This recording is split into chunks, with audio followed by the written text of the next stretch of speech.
We are here with Lilian Garcia. And we're so thankful to have you here in the house, an authentic church house today. She was a WWE announcer for 15 years, correct? Yeah. And then also a musical artist. Yeah. And God has been using your story and your testimony to reach people all around the world right now. So we're so thankful to have you here today. So great. And So great. what did you think about today's service? Oh my gosh, I'm still just emotional from it. I mean, you were amazing, and to see you live is incredible. The worship team, incredible. The talent that's in here, but it's not even just the talent, it's just the people want to be in here. You can see even from the people that come to the congregation, everybody wants to be moved, everybody wants to be in community. There's a unity here. It was vibrating. It was awesome. Awesome. Well, you blessed us today with your Thank talents you. and your testimony as well. So I got some questions for Lilian. I thought this would be fun to kind of start up with some WWE questions. So I got to ask you, how did you get involved with WWE in the first place? Well, I was actually living in New York, and I had an agent. Okay. And he called me up. I was doing some commercials and stuff, but he called me up. He's like, "Hey, so there's an audition for the WWF." Remember, it was before the name change. Yeah. So WWF, and I was like, "The World Wildlife Fund?" And he's like, "No, World Wrestling Federation." I'm like, "Wrestling? Me? Yeah. What could I be doing in wrestling?" And he's like, "Look, I don't know. I know it's not for a wrestler. I think it's for the broadcast department. So I would just go to the audition. You never know." Best advice I ever took. Yeah. And I went to the audition, and it was for their Spanish division, just to do like backstage interviews. And so I went and did that, like the trial thing. Then they called me and they were like, "Hey, there's a callback for it." But I was on my way to another show that I was going to be doing. So I was like, I can't do the callback. And then we found out that the auditions weren't even supposed to happen because Univision, who was doing the Spanish portion of it, they already had a girl. So they held all these auditions for really nothing. But actually, God knew it was going to be for later. Because 6 months later, because I was like, okay, not meant to be, it's fine. 6 months later, they contact me and they're like, "Hey, so they want to bring you back. They forwarded your audition tapes from the original audition, and they have a show called SmackDown, and they need more announcers now. So we want to bring you back." And so I was brought back 6 months later. And the way I always pray is, God, if it's meant to be, make it obvious. If it's not meant to be, make it obvious. And so when they called and they said, "We'd like to try you out for 2 to 3 months and you could quit at any time," that was obvious. And so I took advantage of it, and my gosh, it was incredible. 15 years, So how did you feel starting out in WWE? Because I know you had some butterflies and you would announce all the wrestlers coming out and everything. Like, how did that feel in such a crowd? Because the crowds were what? How many people? We were in arenas, so it would be anywhere between 20,000, 30,000. You know, we're in 20 stadiums. to 30,000 people. Some stadiums, 80,000. Like, you know, WrestleManias, all of that. It's crazy. I was horrified. I'll be honest with you, and the reason why is because my very first day on the job, they told I didn't know what I was doing. Like when I say I didn't know what I was doing, when I say I didn't know what I was doing, I didn't even know what job position I was doing. So when they told me, "Hey, show up," we were in Iowa State University because the tour, the show travels around, and so it was in Iowa. So I show up there, and I have Michael Cole is taking me around, showing me like the arena. And I'm like, okay, great. You know, all this arena, meeting all these people. Awesome. That 3:30 that afternoon is when they said, "By the way, you're going to be the brand new ring announcer for Monday Night Raw." Really? 14 million people are watching it worldwide. Wow. All right. You're going to replace the legend Howard Finkel. And I'm like, wait. What? Okay, but how do you do this job, right? How do you prep for something like that? How do you prep, right? So don't worry. Tony Chimmel, our other announcer, is going to sit with you and tell you everything. 4:30, he sits down. I've got all these cute little cue cards, and I'm writing everything else that he's saying. Now remember, there's like, I don't know, about 8 to 10 matches, and you have to know the rules. What kind of match is it? The rules of the match. Who is in the match, right? And for each person that's in the match, you got to know the weights, the towns. Do they hold the title? So there's a lot of information. There's a lot of information. than just like announcing somebody's name coming out and everything. It's a lot. It's a lot of pressure. So I'm writing. Yeah. And then he sends me off to go get dressed. I have 45 minutes to get dressed. I come back. I watch him do the pre-show, which was 4 matches. That was my training. Okay. So I watch him do the pre-show as I'm rewriting my cue cards because I can't even read what I wrote before. Yeah.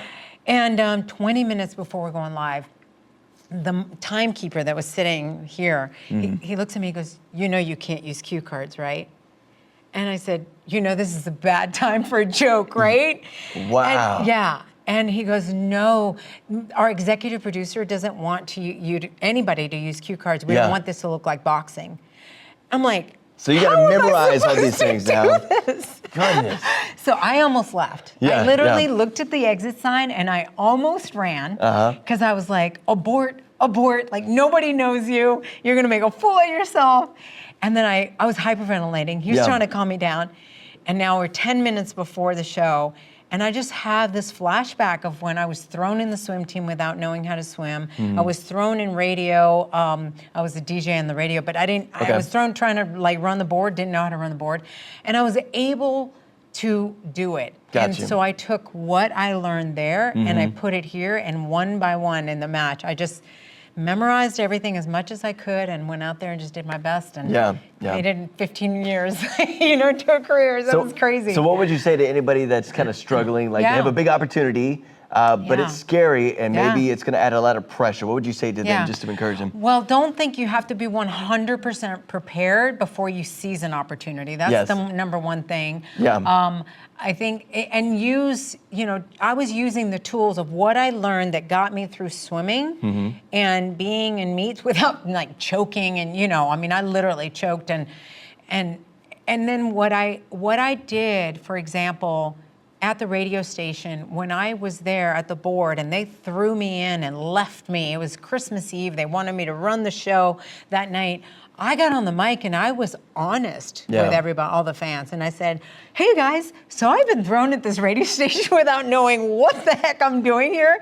So I was like, bear with me because you're probably going to hear dead air. Yeah. You're probably going to hear things that you're just laugh, and people had such grace. Yeah. And they helped me and they called into the station. They're like, we got you. And, and whenever there's dead air, I was like, whoop, there was dead air again. Okay, well, let's try this again. Be honest. Yeah. I think it's being real in the moment too. Like if you mess up, laugh about it. Laugh about it. Or make jokes about it instead of, when you become so nervous, everybody can feel that tension. Yes. But if you play it off, then it's like, okay, this person's goofy and I'm having fun with this. I can relate to that. Right. We can relate to those things. Okay, so that brings a fun question.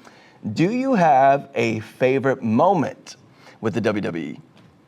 Like something that was funny, something that was just, I don't know. Well, I've had several moments. I'm sure there were plenty. If you're looking for, I have embarrassing moments. Yeah. I have special moments. Look, I'll start with the special moment. I was the first person to sing our national anthem after 9/11. Yes. 2 days after the attacks. Wow. So that's huge, yeah. Talk about the weight feeling here, very vulnerable moment, humbling moment. We were supposed to tape SmackDown on that Tuesday, and the attacks happened that morning. Now, Vince asked us, obviously, all to stay, because a lot of people wanted to drive home because they were like, we want to be with our families. But he asked everybody, please, we're trying to decide what we're going to do, because the show was going to air Thursday. He goes, everybody stuck around. I couldn't fly home because all the flights were, canceled. Yeah. So then he decided that next day. He's like, we are going to go live. We're going to move forward. And then he came to me. He's like, can you sing our national anthem? And I was like, yeah. Yes. Yes. Another just, throwing you out there. Yeah, no pressure. throwing me out there. But no pressure. You know what? Maybe the fact that I'm an Army brat, my dad was a lieutenant colonel, he built me tough. So I, of course, said yes. And he gave a speech of a lifetime before I went out there to sing the national anthem, which really gave me the courage even more. And so it was me, a cappella, with all the superstars lined up. You can still see that on YouTube. It's incredible. And so it was a moment of uniting our country, and it made me realize that God was using my voice for healing. Yeah. That was a moment that I realized, wow, okay, I've been given the gift of my voice for healing, for bringing people together, which makes sense now why I'm part of a worship team. Totally makes sense now. So I would say that's a very special moment. To then fast forward, to be able to go to Iraq and Afghanistan, we would do tribute to the troops there. And we would fly in Black Hawk helicopters for a whole week to all these bases, where people would not go. Like a lot of the soldiers were like, what are you doing here? This is like the most, they hit bombarded. And we did. There was one time that we got there and they were like, helmets on. Really? And we ran and we were like, all of a sudden the mortar comes in, explosion. They're like, clear. And then you're going to the autograph signing. I'm like, what? Wow. So things like that I've been placed as like, wow. I mean, those are special moments. But what I was saying in Iraq and Afghanistan, I'll never forget, I was in the middle of the ring and I was singing our national anthem with all our troops around now, saluting and in a war zone. I'm like, wow, it doesn't get more special than that too, because I remember a soldier coming to me afterwards and handing me his dog tags. And he's like, I want you to hold on to this. I'm going to find you one day and I'm going to come home. And he goes, but I want you to have this. He goes, I want to thank you for singing our national anthem. We don't get to hear it out here. And we sometimes forget why we're fighting. Wow. I had tears. Yeah, so I would say those are very special moments. And of course, singing WrestleMania. Awesome. Embarrassing What's moment? a funny moment? What's or I would just say embarrassing. I don't know. Or embarrassing. Literally falling, like as I came in. One time my heel broke. Okay. My heel broke and I was just like, so you were out on stage just already? I was coming down. You were coming down, okay. Down my entrance, my grand entrance coming down, boom. The heel, something happened to my shoe, and so I had to take off my shoes, and I ran down with my shoes in my hand. Goodness. Yeah. And then I got in the microphone, and I was like, well, this is WWE. You can tell anything can happen around here. And then 2 weeks later, we were in London, and we didn't have, because we were overseas, we didn't have our regular crew. And so they didn't realize that after Michael Cole makes his entrance and JBL makes his entrance, I would come in. Well, after JBL made his entrance, they put the fire, for the pyro, they put the cannons right in the front. Okay. Right in the front. And so when I came through, I'm looking at the crowd. I'm not looking at the floor. So I went toppled over. Really? I mean, toppled over. Right on my knees, I got up. I'm like, just brushing it off. And you guys can see this online, by the way, because of course, anything that happens, of course, stays online. Well, what did people do? Did they ask like, if you're okay, or you just? Of course. And then I was like, I got on the mic. I'm like, well, London Bridge isn't falling down. I'm falling down. You know? You have to laugh it off. Yeah, you got to. You got to. So those were, kind of like the funny or whatever. You just have to laugh these things off. So, okay, you had this musical passion already. Yes. Where did that start? How did they know you could sing, and how did they go from, you getting onto WWE and announcing to actually singing the national anthem? Like, where did the passion for music come from? Where did it start? So 5 years old, I was living in Spain at the time. I got to Spain, I lived in South Carolina for like the first year. Okay. I went to Spain. My dad he was working for the American Embassy there. Okay. And so at 5, he wanted to play guitar. So he brought an instructor over to the house to teach him how to play guitar. Well, my sister was on one side and I was on the other side, and the instructor starts playing these songs just to kind of show my dad, All of a sudden, my sister and I start singing.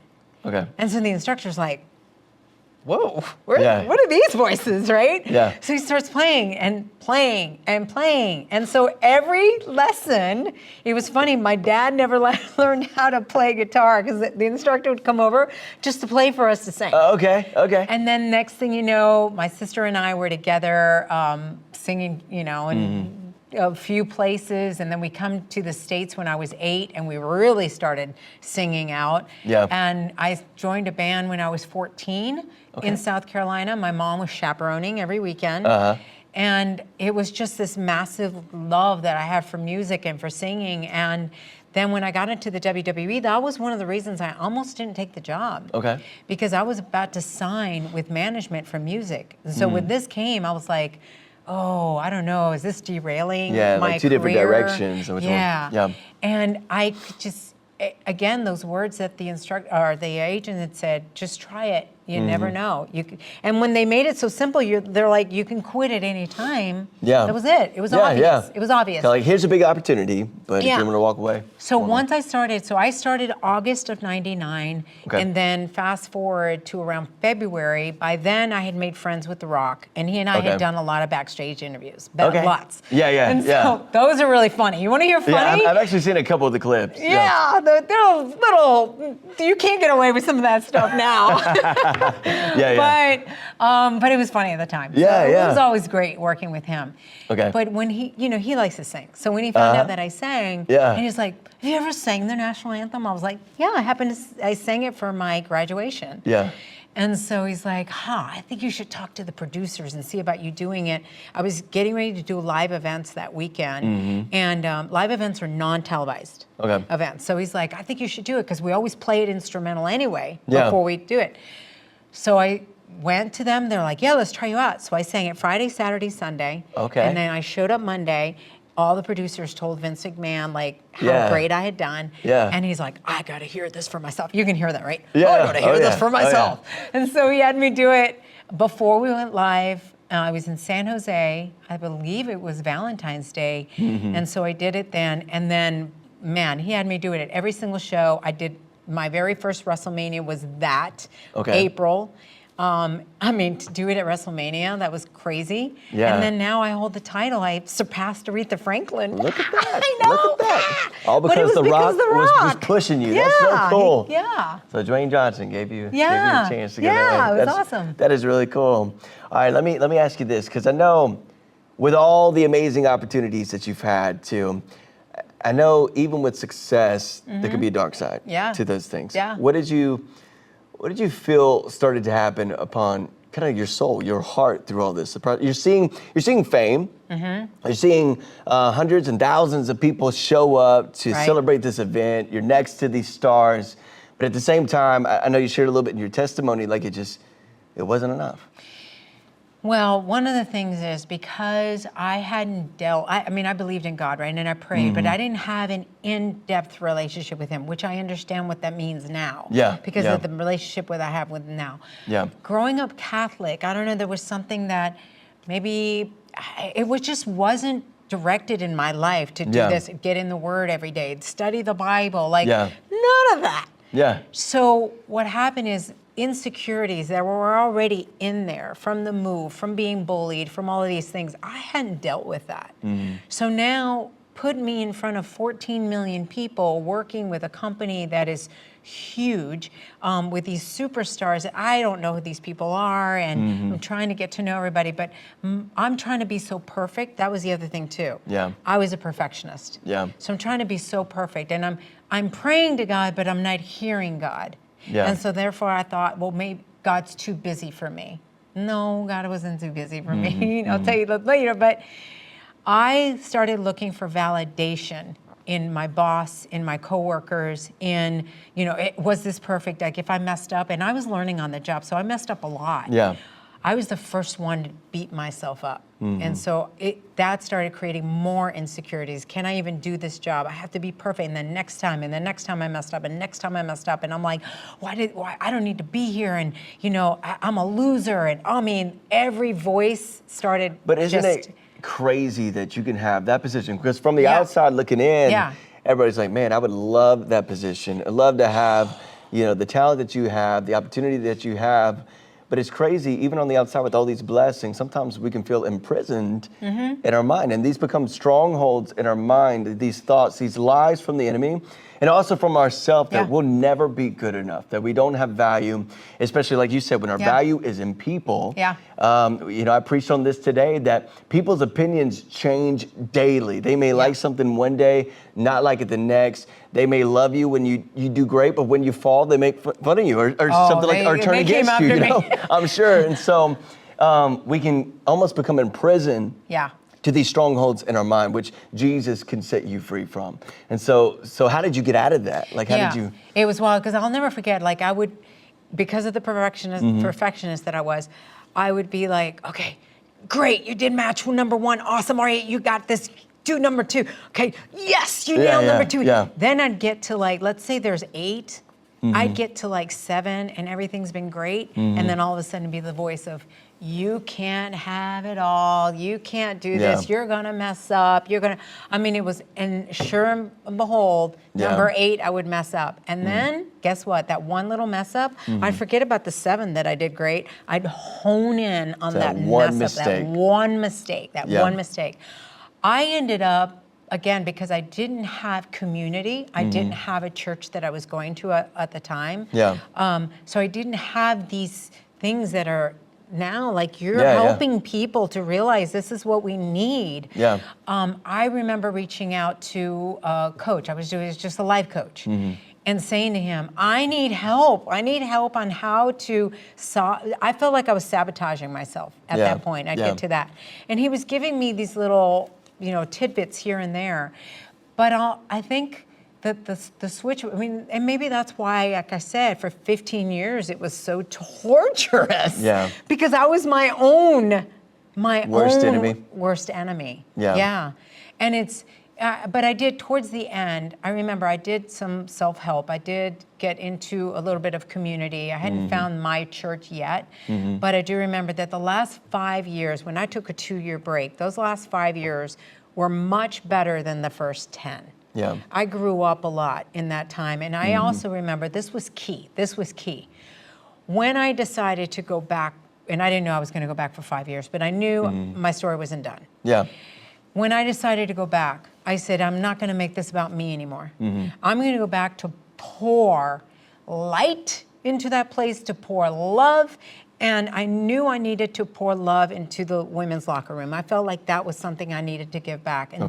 And so that's what I did. I had these amazing talks with the women that were there. And I ended up becoming mother hen. And they came to me for a lot of... how did they respond to that? You coming in, talking about God, and talking about what God was doing in your life. Were they, receptive to that? Or were they kind of just... Totally. And I didn't overbear it. It wasn't overbearing or whatever. But I would say, like, they knew, they liked my wisdom. And I was like, well, it's just because of all the years that I've been doing this. Like, I'm creating all this, right? I can tell you what not to do. So they would come to me for that. And I'd pray for them. For some of them that were open. I'd pray at the end for them. And so that, though, is what ended up sparking the idea for even my show that I was doing, Chasing Glory, was all about the chase for glory, what that looked like. Because a lot of them were sharing with me some of their struggles that they were going through. And I said, man, if fans knew this, they'd appreciate you even more if they knew everything that you'd gone through. Because it makes you real. It makes you relatable now. You hear the struggles. And I told you too, recently I've been watching these documentaries of the WWE and kind of behind scenes, and just what those, what they put their bodies through and the torture. I mean, they would break bones on stage and just kind of play it off. And then also to their heart and their soul. Like you said, it's such a, many of us have professions where we feel like our performance gives us our value. And then again, when your value is in your performance, then when you do have a bad day, all you think about is that one bad thing, and we call ourselves failures. But the truth is, failing means that you're just giving up. And in every situation, that's what I love about the character of God, and what I love about what Jesus does in our life. When we fail, He actually teaches us humility.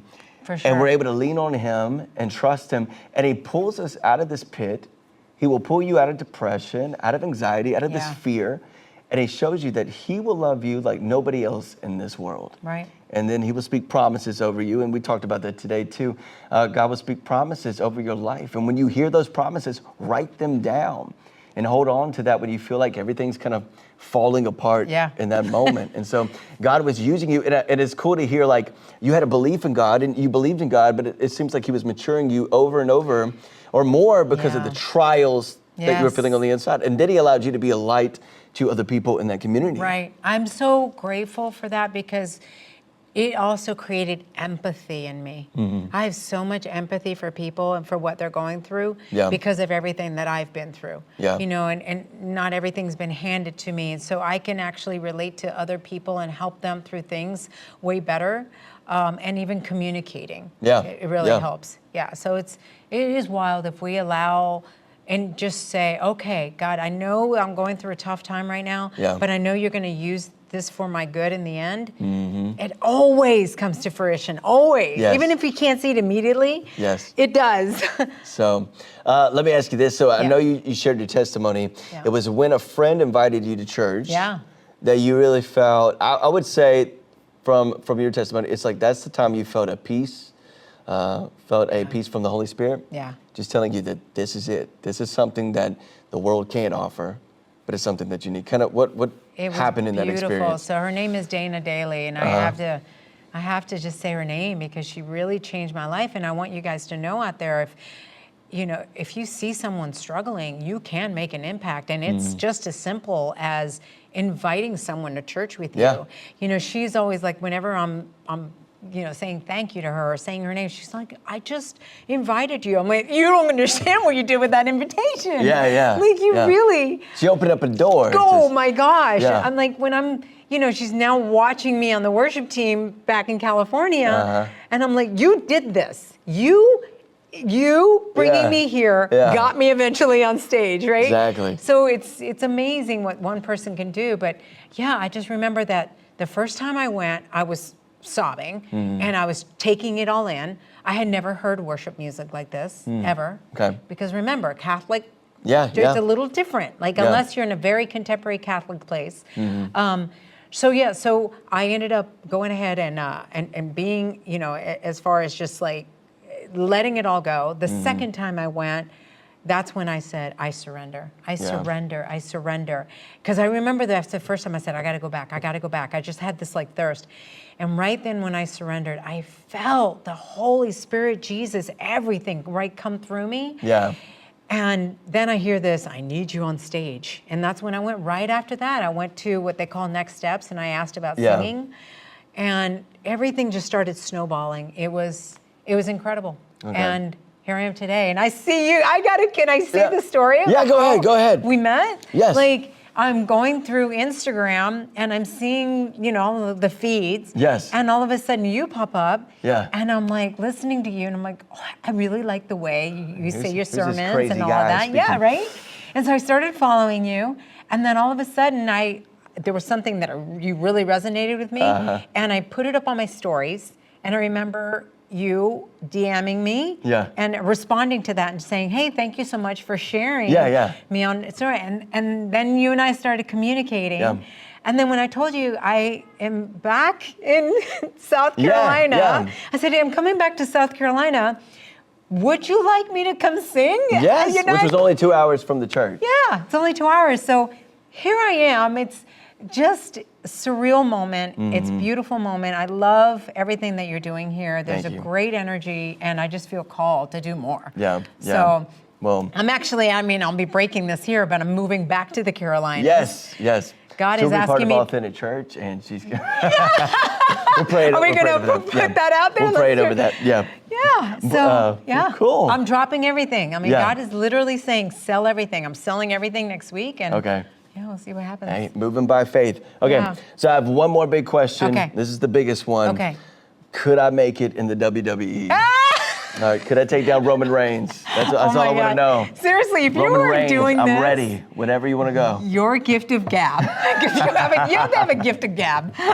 Your gift of gab. Your looks, you've got the look. Thank you. All of that would definitely make you a WWE superstar. It'd be fun. You just have to show the athleticism side of it. But I think I'll pray over that one.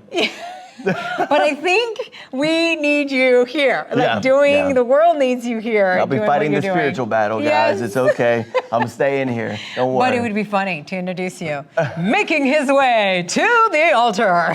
That's what we're gonna do. From Hickory, North Carolina, Pastor Bobby Chandler. See, we need that. We need that. Well, thank you so much, Lilian, for joining us today. Again, you blessed us with your talent, leading worship, being part of worship today, and sharing your testimony. And so you guys can catch this online. And thank you for joining us in this podcast. Thank you.